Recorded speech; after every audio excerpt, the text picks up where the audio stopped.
2003 সাল গভীর এক রাতে ইরাকের একটি নিস্তব্ধ গ্রামে একজন রহস্যময় মানুষ আন্ডারগ্রাউন্ড গর্তে লুকিয়ে আছে এবং এই গর্তের উপরের অংশ একটি কর্কশিট দিয়ে ঢাকা। হঠাৎ করে একসাথে নিভে যায় সব স্ট্রিট লাইট। তারপর শুরু হয় শব্দ, ভারী বুটের আওয়াজ, রাইফেলের ক্লিক, হেলিকপ্টারের গর্জন। শত শত মার্কিন সেনা ঘিরে ফেলে পুরো গ্রাম। তারপর একজন সেনা গর্তের কাছে গিয়ে একটি চিকন পাইপ খুঁজে পায়, যা একটা লুকানো গর্তের দিকে নিয়ে যাচ্ছিল। গর্তের উপরের ঢাকনাটি খোলার পর মার্কিন সেনারা গ্রেনেড ফেলতে যখন পুরোপুরি প্রস্তুত হয়ে যায়, সেই মুহূর্তে গর্তের ভিতর থেকে দুটো হাত বেরিয়ে আসে। এক দাড়িওয়ালা মানুষ গর্ত থেকে বেরিয়ে বলে, আমার নাম সাদ্দাম হুসেইন, আমি ইরাকের প্রেসিডেন্ট, আমি আলোচনা টেবিলে বসতে চাই। এই কথা বলার সাথে সাথেই মার্কিন সেনারা তাকে গ্রেফতার করে ফেলে। তৎকালীন মার্কিন প্রেসিডেন্ট উৎফুল্ল হয়ে ঘোষণা করে, লেডিস অ্যান্ড জেন্টেলম্যান, আমরা পৃথিবীর সবচেয়ে ক্ষমতাধর স্বৈরশাসক সাদ্দামকে ধরে ফেলেছি। আপনি হয়তো সাদ্দাম হোসেনের লুকানোর ঘটনাটি বিভিন্ন সোশ্যাল মিডিয়া থেকে বহুবার শুনেছেন, অথবা আপনি ভাবছেন সম্পূর্ণ ঘটনাটি আপনি জানেন। তবে আমি নিশ্চিত যে আপনি সম্পূর্ণটা জানেন না, কারণ ঘটনাটি সবার কাছ থেকে আড়াল করে রাখা হয়েছিল। চলুন শুরু করি সাদ্দাম হোসেনের লুকানোর ঘটনাটি ও তাকে কিভাবে গ্রেফতার করে সেখান থেকে ফাঁসি দেওয়া হয়। 2003 সাল বিশ্ব রাজনীতি তখন উত্তপ্ত। যুক্তরাষ্ট্র ঘোষণা দেয় ইরাকের প্রেসিডেন্ট সাদ্দাম হোসেন গণবিধ্বংসী অস্ত্র লুকিয়ে রেখেছেন। এই অস্ত্র নাকি বিশ্ব শান্তির জন্য হুমকি। এই দাবির উপর ভিত্তি করেই মার্কিন যুক্তরাষ্ট্র ও তার মিত্ররা ইরাকে সামরিক অভিযান শুরু করে। পরবর্তীতে এই দাবি সম্পূর্ণ মিথ্যা প্রমাণিত হয়, কিন্তু ততক্ষণে যুদ্ধ শুরু হয়ে গেছে। মার্চ মাস, মার্কিন, ব্রিটিশ, অস্ট্রেলিয়ান ও পুলিশ বাহিনী ইরাকে ঢুকে পড়ে। 3 সপ্তাহেরও কম সময়ে বাগদাদ দখল হয়ে যায়। বিশ্ব ধরে নেয় সব শেষ, কিন্তু একটা প্রশ্ন রয়ে যায়, সাদ্দাম হোসেন কোথায়? বাগদাদের এক ব্যস্ত চত্বরে সাদ্দামের বিশাল মূর্তি ভেঙে ফেলা হয়। বিশ্ব মিডিয়ায় সেই দৃশ্য ঘুরে বেড়ায়। অনেকে ভেবেছিল এই দৃশ্য যুদ্ধের শেষ প্রতীক, কিন্তু বাস্তবে এটা ছিল যুদ্ধের শুরু মাত্র। কারণ পুড়িয়ে ফেলা হয় সাদ্দাম হোসেনের মূর্তি, কিন্তু মানুষটিকে ধরা হয়নি। সাদ্দাম হোসেন যেন হাওয়ায় মিলিয়ে গেছেন। মার্কিন বাহিনী এক অভিনব পদ্ধতি নেয়। তারা তৈরি করে একটি তাসের প্যাকেট। 52 জন ইরাকি শীর্ষ নেতার ছবি এই তাসে ছাপানো হয়। এই প্যাকেট দেওয়া হয় সেনাদের হাতে হাতে। সাদ্দাম হোসেন ছিলেন এইস অফ স্পেডস, সবচেয়ে গুরুত্বপূর্ণ লক্ষ্য। এক এক করে তাসের কার্ডগুলো ধরা পড়তে থাকে, কিন্তু এইস এখনও ধরা পড়েনি। 52টি তাসের মধ্যে সাদ্দামের 2 ছেলে উদয় ও কুশাইয়ের সিরিয়াল ছিল সাদ্দাম হোসেনের পরেই।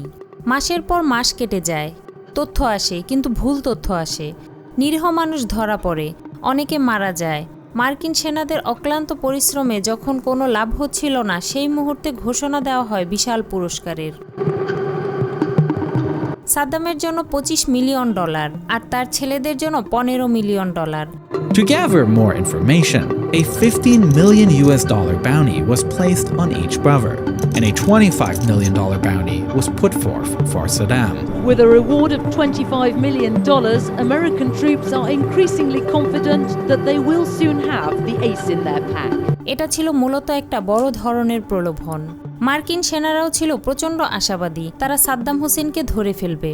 এভাবে সময় অতিবাহিত হতে লাগলো। $1 মিলিয়ন লোভে এক ব্যক্তি মার্কিন ঘাঁটিতে আসে। সে জানায় সাদ্দামের 2 ছেলে তার বাড়িতে লুকিয়ে আছে। পরদিন শুরু হয় অভিযান, ঘন্টার পর ঘন্টা বন্দুকযুদ্ধ। কারণ সাদ্দাম পুত্ররা সহজে পরাজিত হতে চাচ্ছিল না। মার্কিন সেনারা আরও সেনা পাঠায়, আক্রমণের তীব্রতা আরও বাড়িয়ে দেয়। শেষ পর্যন্ত মার্কিন সেনারা মিসাইল হামলা চালায়। উদয় ও কুশাই দুজনেই নিহত হয়। বিশ্ব আবার ধরে নেয় এবার হয়তো সব শেষ, কিন্তু না। কিছুদিন পর সাদ্দাম হোসেন প্রচণ্ড দুঃখ ও ক্ষোভে একটি অডিও ট্যাপ প্রকাশ করে, আর সেই কণ্ঠ ছিল সাদ্দাম হোসেনের। তিনি তার ছেলেদের মৃত্যুর জন্য শোক প্রকাশ করেন। এতে নিশ্চিত হওয়া যায় যে সাদ্দাম বেঁচে আছে। আর এই ঘটনার মাধ্যমেই এক নতুন সূত্র আসে মার্কিন সেনাদের হাতে। সাদ্দাম হোসেনকে ধরিয়ে দিতে পারলে মার্কিন সরকার $25 মিলিয়ন পুরস্কার দেবে বলে ঘোষণা দিয়েছিল তখন। আর এই পুরস্কারের লোভেই অনেক ইরাকি জনগণ বিভিন্ন গোপন তথ্য মার্কিনদের কাছে পৌঁছে দিতে শুরু করে।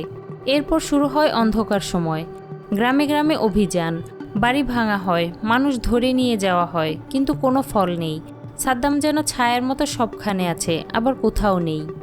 এই সময় একজন স্টাফ সার্জেন্ট ভিন্নভাবে ভাবতে শুরু করেন। তার নাম এরিক ম্যাডক্স। তিনি বুঝতে পারেন সাদ্দাম কোনো বড় পরিকল্পনায় নেই। তিনি প্রযুক্তির উপর নির্ভর করছেন না, তিনি ভরসা করছেন মানুষের উপর, বিশেষ করে তার পুরনো দেহরক্ষীদের উপর। সাদ্দাম জন্মেছিলেন তিকরিত অঞ্চলে। সেখানকার আল মুসলিদ গোত্রের মানুষরা তার সবচেয়ে বিশ্বস্ত। এরিক ম্যাডক্স এই গোত্রের মানুষদের ধরতে শুরু করেন, কিন্তু জোর নয়, মানসিক কৌশলে। বারবার একটি নাম উঠে আসে, মোহাম্মদ ইব্রাহিম। সে ছিল সাদ্দামের সবচেয়ে কাছের মানুষ। দীর্ঘ নজরদারির পর শেষ পর্যন্ত মোহাম্মদ ইব্রাহিম ধরা পড়ে যায়। পরিবারের নিরাপত্তার আশ্বাস পেয়ে মোহাম্মদ ইব্রাহিম মুখ খুলে। সে জানায় সাদ্দাম লুকিয়ে আছেন আদ্দাওয়ার গ্রামে। আর এই তথ্যই বদলে দেয় পুরো প্রেক্ষাপট। সুধী দর্শক মণ্ডলী, এই পর্যন্ত যারা ভিডিওটি দেখে ফেলেছেন তাদেরকে একটি লাইক দেওয়ার জন্য বিনীত অনুরোধ করা হলো। শেষ পর্যন্ত ভিডিওটি দেখে যদি ভালো লাগে তাহলে চ্যানেলটি অবশ্যই সাবস্ক্রাইব করে দিবেন। চলুন ভিডিওতে ফিরে যাই। মোহাম্মদ ইব্রাহিম মার্কিন সৈন্যদের সাথেই বন্দী ছিলেন। তার দেওয়া তথ্যের ভিত্তিতে তারা টাইগ্রিস নদীর ঠিক পূর্ব দিকে অবস্থিত দুটি সাদামাটা খামার বাড়িতে তল্লাশি চালায়। কিন্তু এই জায়গায় তল্লাশি করে কোনো চিহ্নই পাওয়া যায়নি। সৈন্যরা প্রায় হাল ছেড়ে দিচ্ছে। কিন্তু মোহাম্মদ ইব্রাহিম দ্বিতীয় খামার বাড়িটির ঠিক উত্তর দিকে আরেকটি ভবন দেখিয়ে দেন। মনে হচ্ছে সাদ্দাম হোসেন কোথায় আছে তা ইব্রাহিম ভালোভাবেই জানে। ইব্রাহিম সাহায্য করতে ইচ্ছুক, কিন্তু সে নিজেও সরাসরি সাদ্দামকে ধরিয়ে দিতে চাচ্ছিল না। তাই মোহাম্মদ ইব্রাহিম কুঁড়েঘরের বাইরে মাটিতে অর্ধেক পোতা এক টুকরো দড়িতে লাথি মারতে শুরু করে। সৈন্যরা মাটি খুঁড়ে একটি ফাঁদ দরজা খুঁজে পায়। দরজাটি খোলা হয়, আর ভেতর থেকে বেরিয়ে আসে একজন ক্লান্ত দাড়িওয়ালা মানুষ। হাত তুলে সে বলে, আমি সাদ্দাম হোসাইন। আর সাথে সাথেই সংবাদ মাধ্যমে প্রচার করা হয়, লেডিস অ্যান্ড জেন্টেলম্যান, আমরা তাকে ধরে ফেলেছি। শুরু হয়ে যায় মার্কিন জনতার উল্লাস ও করতালি। ওইদিকে সাদ্দাম হোসেনের কোমরে একটি গ্লক 18 পিস্তল গোজা আছে, কিন্তু তিনি সেটির দিকে হাত বাড়ায় না, সম্পূর্ণ আত্মসমর্পণ। একজন মার্কিন সৈনিক তার সেই অস্ত্রটি ছিনিয়ে নিলে সাদ্দাম হোসেন নিজের গা ঝাড়েন। তিনি নিরুপায় হয়ে মার্কিন সৈন্যদের দিকে তাকিয়ে বলতে থাকেন, আমি সাদ্দাম হোসাইন, ইরাকের প্রেসিডেন্ট, এবং আমি আলোচনা করতে চাই। এই মুহূর্তে মার্কিন স্পেশাল ফোর্সের কমান্ডারের সংক্ষিপ্ত উত্তরটি ছিল খুবই অপমানজনক। সাথে সাথেই সাদ্দাম হোসেনকে অপেক্ষারত একটি হেলিকপ্টারে তুলে নেওয়া হয়, আর এই পাখিটা দ্রুতই উড়াল দেয়। 30 ডিসেম্বর 2006 সাল ঈদুল আজহার দিনে ভোরবেলায় মুসলিম এই নেতা সাদ্দাম হোসেনকে মৃত্যুদণ্ড দেওয়া হয়েছে। প্রিয় ভাই ও বোনেরা, মুসলিম এই নেতার ফাঁসিকে রাষ্ট্রীয় কর্মধারা বলে মনে হয়, নাকি এটা একটা গণপ্রতিশোধ? কমেন্টসে লিখে দিন।